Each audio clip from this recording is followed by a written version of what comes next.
La mujer que predijo su propia muerte. El 12 de marzo de 2018, Elena Vázquez se despertó sobresaltada a las 3:27 de la madrugada.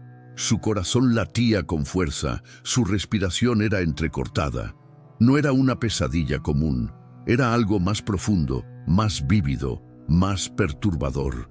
Algo que más tarde describiría en su diario como una certeza absoluta disfrazada de sueño. Elena vio su propia muerte, no de forma vaga o simbólica, sino con detalles precisos, específicos, inquietantes. Un accidente automovilístico en la carretera 27, un camión rojo perdiendo el control, lluvia intensa, un cartel indicando Mirador San Carlos a 3 kilómetros, jueves 17:42. Incluso sintió el impacto, el vidrio estallando, el mundo girando, antes de despertar en su cama, empapada en sudor frío. Para la mayoría de las personas, eso habría sido solo una pesadilla particularmente vívida, algo que comentar durante el desayuno y olvidar antes del almuerzo. Pero Elena Vázquez no era como la mayoría. A sus 34 años, esta profesora de literatura tenía un historial inquietante. Sus sueños, con alarmante frecuencia, se convertían en realidad. Desde niña, Elena experimentaba lo que los psicólogos llamarían sueños premonitorios. A los 8 años, soñó con el colapso del puente principal de su ciudad natal 3 días antes del evento. A los 16, vio en detalle el diagnóstico de cáncer de su abuela semanas antes de los primeros síntomas. En la universidad, soñó con el incendio que destruiría su dormitorio, salvando a 12 compañeras al insistir en evacuar el edificio horas antes de que aparecieran las primeras llamas. Con los años, Elena aprendió a vivir con este don, o maldición.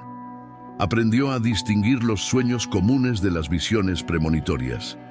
Las premoniciones tenían una cualidad diferente, más nítidas, más detalladas, acompañadas de una sensación física de certeza que ella describía como el peso de la verdad sobre mi pecho. Y el sueño de aquella madrugada de marzo llevaba ese peso como ninguno anterior. Elena no le contó a nadie al principio. ¿Qué iba a decir? Soñé que moriré en un accidente automovilístico específico, en un lugar específico, a una hora específica. Incluso con su historial sonaría a delirio, paranoia, tal vez incluso una llamada de auxilio psicológico. En su lugar, comenzó a investigar.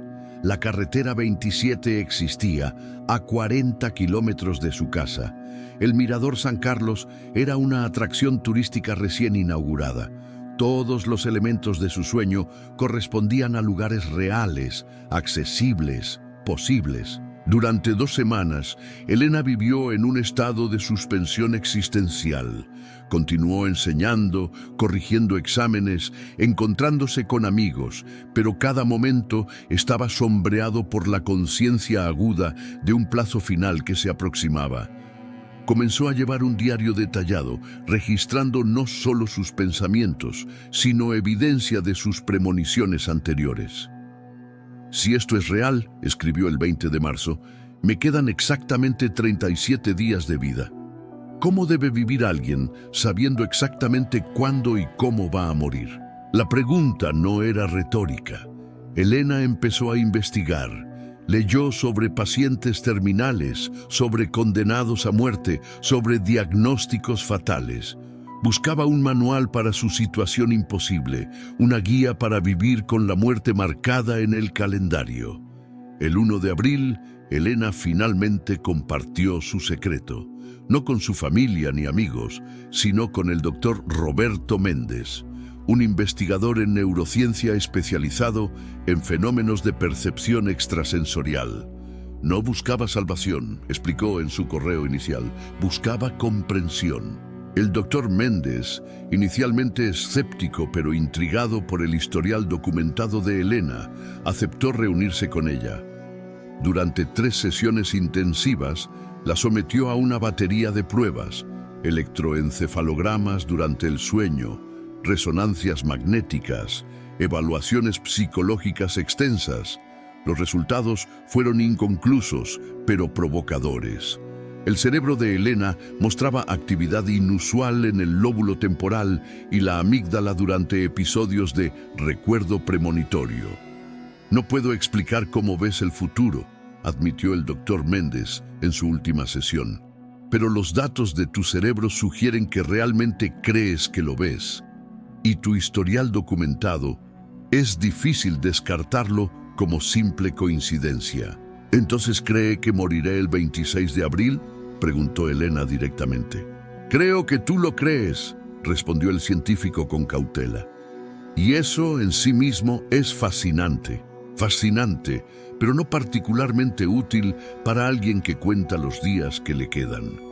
Elena salió del laboratorio del doctor Méndez sin respuestas concretas, solo con la validación de que su experiencia, fuera lo que fuera, era real para ella. Con 3 semanas restantes, Elena tomó una decisión. Si no podía cambiar su destino, documentaría su viaje. Inició un blog anónimo, Cuenta Regresiva, donde compartía sus reflexiones diarias sin mencionar específicamente su premonición, pero explorando profundamente el concepto de mortalidad consciente. Todos vivimos en cuenta regresiva, reflexionó en su tercer video, que posteriormente se volvió viral. La diferencia es que la mayoría tiene el lujo de ignorar el número final. Cuando sabemos exactamente cuántos días quedan, cada amanecer adquiere un peso diferente. Cada conversación se vuelve potencialmente la última. Cada hasta luego oculta una despedida definitiva. El blog atrajo una audiencia pequeña pero dedicada, conmovida por la honestidad cruda de Elena, por la profundidad de sus reflexiones, sin saber que hablaba literalmente de su muerte inminente. El 15 de abril, con 11 días restantes, Elena comenzó a organizar sus asuntos. Actualizó su testamento, escribió cartas a sus padres, a su hermano menor, a sus amigos más cercanos, donó libros valiosos. Adoptó plantas que no vería florecer. Cada acción era un pequeño funeral para una posibilidad futura que no viviría. El 20 de abril, con 6 días restantes, Elena se puso en contacto con el doctor Méndez nuevamente. Si evito por completo la carretera 27, si me encierro en casa el día 26, ¿el destino encontrará otra manera?, preguntó. ¿O se puede engañar al futuro? El doctor Méndez no tenía respuestas científicas, solo especulaciones filosóficas. La historia está llena de relatos sobre personas que intentan evitar profecías solo para causarlas inadvertidamente, observó. Pero también hay historias de premoniciones que sirvieron como advertencias, permitiendo cambiar el destino. La pregunta fundamental es: ¿viste un futuro fijo o uno posible? La pregunta persiguió a Elena en los días siguientes. Canceló clases, evitó compromisos, consideró brevemente viajar lejos, a otro estado, otro país, pero algo la mantenía atada a su rutina, como si una fuerza gravitacional la atrajera inexorablemente hacia su destino marcado. El 25 de abril, víspera del día fatídico, Elena hizo su último blog. Sin melodrama, sin revelaciones, solo una reflexión serena sobre la aceptación. Mañana sabré si el futuro está escrito en piedra o en arena, concluyó. De cualquier modo, estos últimos 44 días han sido los más auténticos de mi vida. Vivir conscientemente, incluso bajo la sombra del fin, es vivir plenamente. La mañana del 26 de abril, Elena despertó con una calma sorprendente.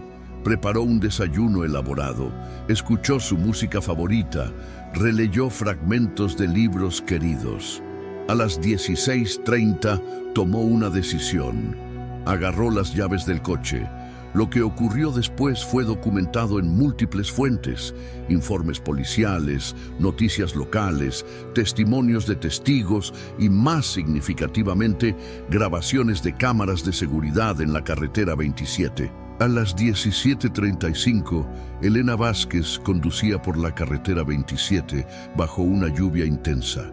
Se acercaba al cartel Mirador San Carlos, a 3 kilómetros.